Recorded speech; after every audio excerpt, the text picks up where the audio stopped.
When you see a built-in design or a design that you've purchased and it's not really the colors that you're looking for, on the Pfaff Creative icon, you can change the colors to be the colors you're going to use and then be able to see, is that really going to look good when I'm stitching it out? So instead of having to always test stitch everything, you get a better idea if the colors you choose are going to work. So I'm going to actually take this design from our book.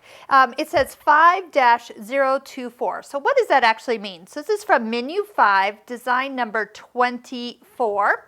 So when you go to the butterfly, and then let's go ahead and if we just go over to the signature designs, you're counting over 5 menus. 1, 2, 3, 4 is birds and insects, and then 5 is frames and borders. Then when we go down to design number 24, you can see that that's the one we want. So I'm touching and holding to bring it in, and wherever it lands, it lands. So sometimes I like to touch edit and then touch the center of the control wheel. That kind of puts it into the center of the design. If it is not ready for the hoop that you that would fit in, which is the 260 by 200, go to hoop options and pick the hoop that fits that design.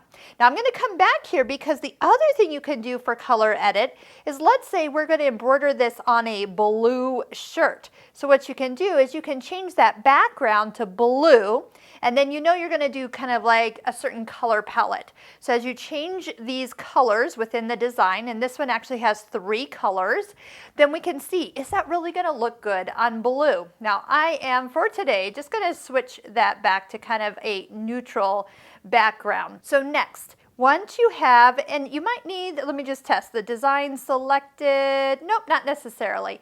I was just seeing if you had to have the box around it. But just go ahead and touch the color palette, and it shows our first design has those 3 colors. So as you touch one of those color blocks, it will come up with the color edit. So anything that you touch. So right now we're choosing and changing the gray to a green, or maybe you can move, and here's what's something cool I just discovered, is I can just kind of slide this around and kind of go, okay, maybe I want it more yellow. Where's the yellow? There's the yellow, or a little bit more orange or green or red. So let's just leave it at red, touch OK, and you'll see that the first color in the design has been turned to red.